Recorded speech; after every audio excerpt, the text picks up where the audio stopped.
Hello and welcome to another episode of Disaster Empire Quick Views. I'm Ashley Gooseman, and this is the podcast where we talk to thought leaders and innovators in resilience. And I'm really excited to have Larry Zacarese with me today to talk about risk management and security. He is with Stony Brook University. And Larry, welcome and thank you so much for jumping on the podcast. Good morning, Ashley. Thank you for having me. It's great to have you here. Well, hey, let's dive right in because I know the audience wants to talk about and think about all things resilience. And I wanted to talk to you a little bit more in the realm of security and risk management. So as we're thinking of your current environment, what are the challenges that are facing academic institutions and how are you prioritizing them in your role as you're thinking about security and risk? I think right now the greatest risk or the greatest issue facing institutes of higher education are the geopolitical issues and the societal issues of the world making their way into the higher ed space and on campuses, throughout the country and throughout the world. The challenges of a public institution versus a private institution are certainly nuanced, but I think that to the extent that universities are tasked with the safety and security and well-being of individuals on their campuses, that's certainly the thing that's probably the top of mind right now. Thank you so much for sharing that. Can you dive a little bit deeper into what are the strategies that your institution is using when it comes to emergencies? And I think we've all thought of the alerting systems, right, is kind of a top of mind. But I know there are other techniques and other tools, other strategies that you're using as we talk about natural disasters, other public safety events, anything that really could impact a campus or university. Yeah, I think in Stony Brook's case and in similarly complicated institutions like ours, we are a pretty large public institution, R1 research institution, more like a small city than anything else. We have 28,000 students, 25,000 employees. One of 3 hospitals in our health system is located on our campus. So I think the enterprise risk management approach and how we're structured is really the way to break down silos. The biggest thing we can do in risk management, in public safety, emergency management, whatever one of those disciplines that you really hail from is communication and collaboration across disciplines. So how we're set up or organizationally, I have just about 400 people in our organization, and it's everything from bus drivers and public safety officers to police to lab safety, emergency management, business continuity, risk management, policy, compliance, and everything in between. So I think sharing information and not having siloed organizations in advance and having all of the work that goes into planning and preparedness being done interdisciplinary. And in sort of higher education, it's even more complicated because our academic colleagues and our research colleagues and our medicine colleagues, they're focused on their jobs day to day. And our job is to give that operational, organizational resilience so they can continue to do their jobs. And sometimes what we do is overt and clearly out there, and you can see it. And oftentimes it's sort of in the shadows, not in a nefarious way, but in a way that they can continue to do everything they do day to day, and we can be the cogs in the wheel to keep the place running. Yeah, and you have such a unique audience, or we want to call customers or clientele, right? They're the students and the faculty and obviously all of the administration. And I really enjoyed that you said it's like a small city because it really is in many ways. And for many of these young people, it's their first time away from home, right? And as they progress in their academic life. So I only imagine some of the challenges having been there at one point in my life, what you're dealing with today with that. So thank you so much for sharing. And I know that many of us are interested in a large organization and all the various facets of how you address that. Can you share with us, and this is a question that I ask all of my guests, what does resilience mean to you? So it's a great question. And I think, I read an article once, it was more about personal and I'll say emotional resilience. But I think the tenets and the elements of the article are really translatable to what we do. So if you indulge me for a minute. So the first part was about self-awareness. When we talk about personal resilience, being self-aware, and we look at our organization or our institution, I'm just going to make those analogies. So being self-aware as an institution is, what's our mission? What are our goals? What are we trying to accomplish? You talked about that 18 to 24-year-old, oftentimes first time away from home. That's one demographic. Then we have our patients in the healthcare system. And then we have our researchers and our faculty, as we discussed. So being aware of who we are and what our mission is, I think, is the first tenet of resilience. The second is again, in the mental health space, mindfulness. And the mindfulness is the same here as well. Spending time to remember about what we're doing and what's the goal, what's our mission, and being constantly reminded that it's a tremendous responsibility. It's an awesome responsibility that I have, that my team has, for the health, safety, and well-being of basically 50,000 people every day. So just being cognizant and having that top. The next one is self-care. And when we talk about the institution, what does that mean? That's professional development. That's making sure that your people are planning and prepared and giving the latest training and investing in those who are responsible to keep the organization running and to enhance that level of resiliency. Positive relationships, again, as the individual, but also as the institution. Who are we working with internally? How are we sharing information? And in the emergency management, public safety space, what do those relationships look like externally? In higher education, our town-gown relationships, local government, what are our local electeds, how we're working with our constituents off campus.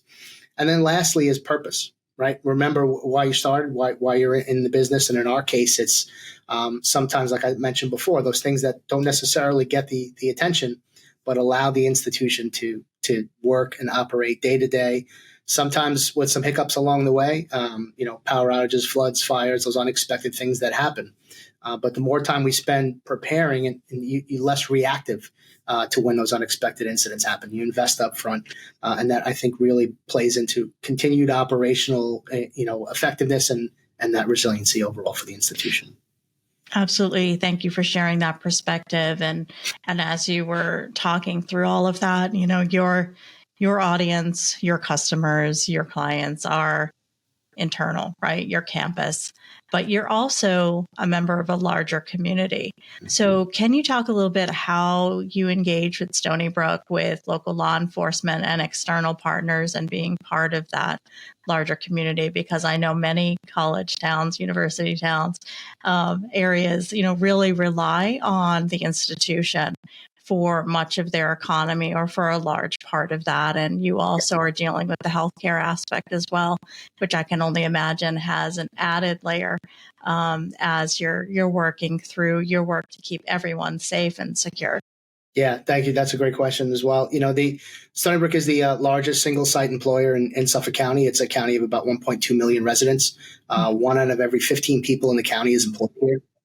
We have a significant impact to the GDP, of the county. So, like you mentioned it, it's clear we're a crucial and irreplaceable part of the economic engine of Suffolk County and literally the Long Island region.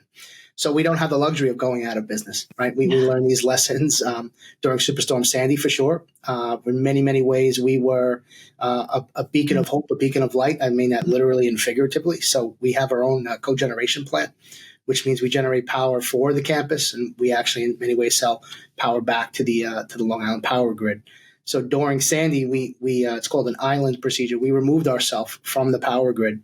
The advantage to that is if and when, and in the case of Sandy, they actually lost power. Obviously, the whole region, we remained up 100% for the most part, and we became this a central focal point for local first responders. We had an emergency FEMA fuel dispensing station. We had light and power. Our healthcare system was uninterrupted.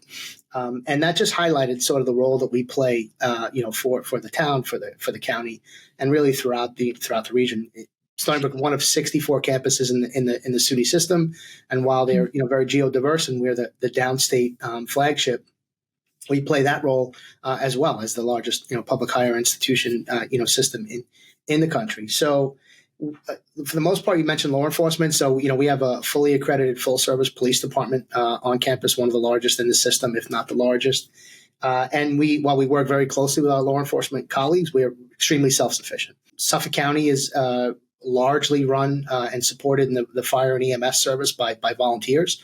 We have a fantastic relationship with our local. We're served by 3 volunteer fire departments, but we also have a 24/7 fire marshal service, full service, hazardous materials team, technical rescue team, and they also perform fire suppression services as well. So it's having great relationships, but also to the extent possible being as self-sufficient as we can, because we know that they're responsible for supporting the rest of the town and the county.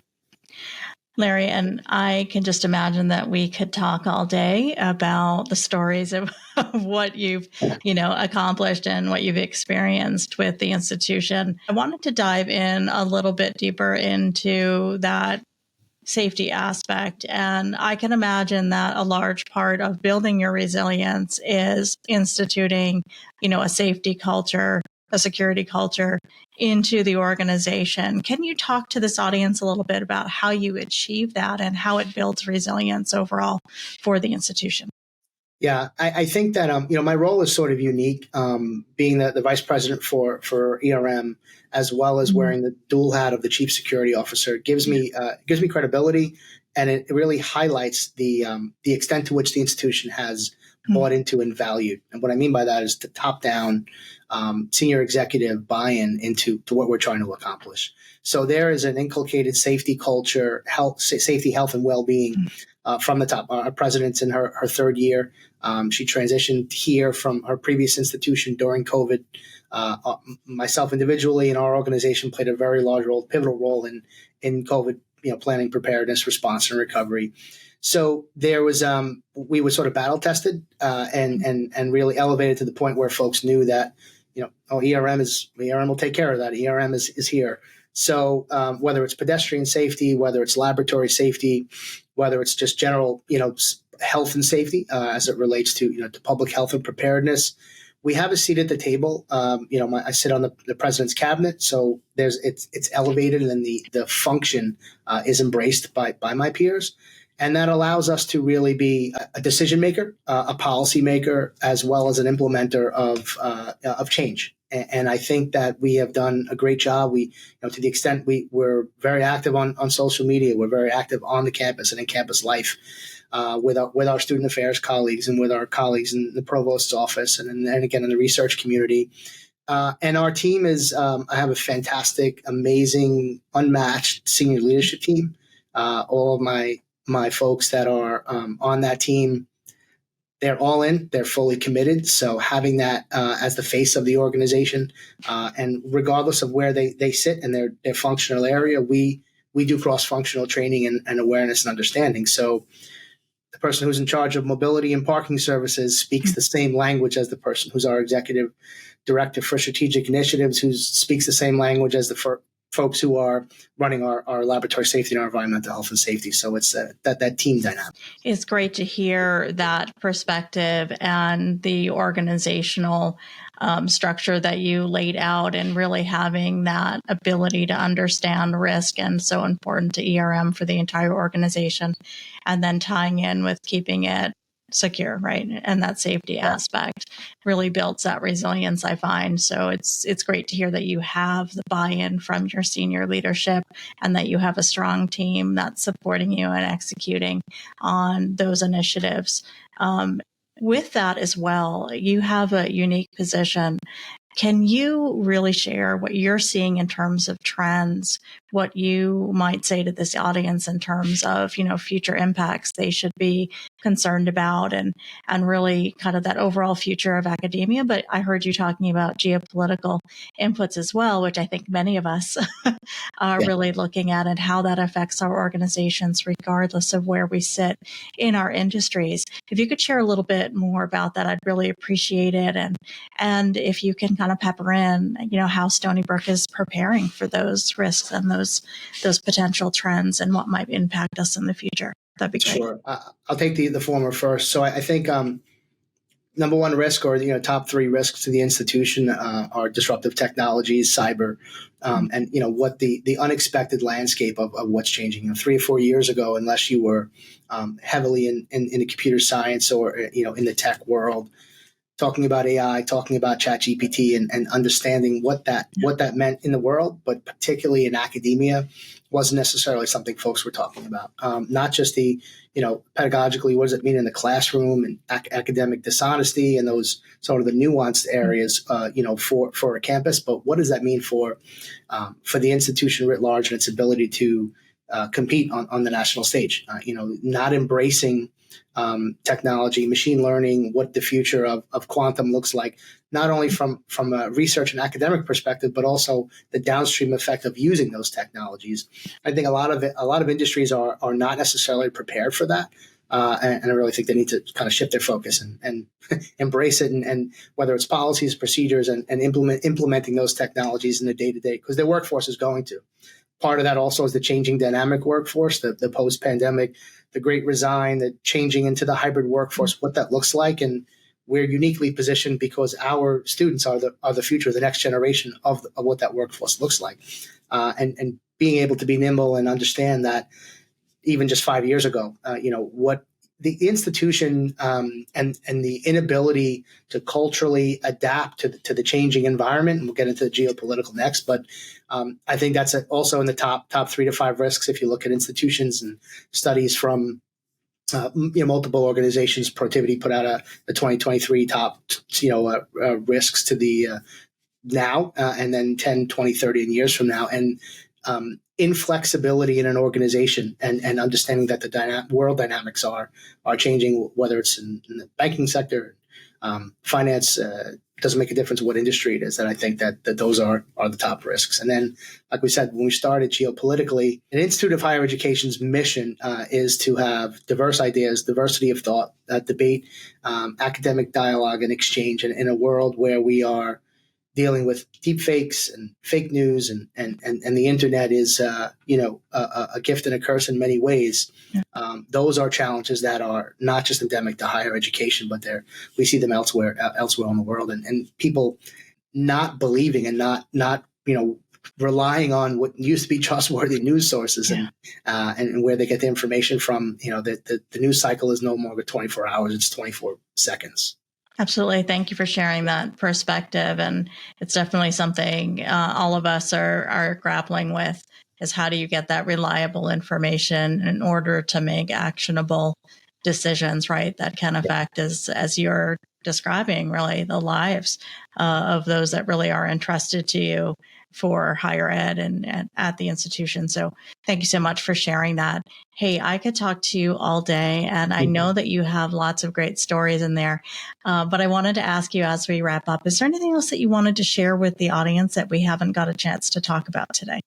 Oh, first of all, thank you again, for having me. And I think that, to your listeners, those who are in emergency management, in disaster planning and preparedness and risk management, enterprise risk management, the higher ed space is, unless you're unfamiliar with it, folks don't necessarily know, what we do. And it's a really niche area with sort of a niche area. But I think that we have a responsibility, those who are operating in institutes of higher education, both to be practitioners as well as students. And what I mean by that is, the lessons that we're learning are translatable to a number of industries, and opportunities like this to be able to come out and tell our story. One of our mission, Stony Brook Division of Enterprise Risk Management mission, is to become a national model, and really to be, like you said, you started off thought leaders, and I'm honored, to be considered to be among that group that you have. We really think we don't have it down to a science. We're certainly not experts, but we have some, like you said, great lessons and great takeaways. And having the chance to come here and talk about some of those is just how we spread the message. So we want to learn as much as we want to teach, and I think we're students as well as we are as teachers of others. Yeah, absolutely. And we talk to many people in the business side, right, and the private side particularly. But people forget that academia, right, higher ed is a business. It has a very lofty goal, but it is a business. So definitely great to hear your perspective. How can people connect with you if they want to network or talk more with you? So definitely find me on LinkedIn, Larry Zacarese on LinkedIn. Email address is Lawrence, LAWRENCE Zacarese, ZACARESE @ stonybrook.edu. Our website, stonybrook.edu/risk. and any of those, I'd be more than happy to connect and collaborate and work with folks. Certainly, your audience and others who have come on the show before. Excellent. As we close, is there a fun fact that you want to share with the audience? It just enables people to get to know you a little bit better. Took me 10 years to get my bachelor's degree. I started many moons ago as a paramedic. Dropped out of college to pursue that. Quickly realized that that was going to be a tough go in life. So went back to school, started and stopped a bunch of times. Eventually got my bachelor's and then just never stopped. Bachelor's, master's, law school. So I consider myself a lifelong student. Yeah. And I guess you're in the right place then. Yeah, absolutely, for sure. Or roads lead to Stony Brook in some ways. So yeah. The message there is, it's never too late to start. And once you start, just don't stop. So excellent. Thank you so much. And to the audience, we thank you so much again for supporting us. And thank you to Larry to being here with us and sharing his insights. We really appreciate it. Thank you, Ashley.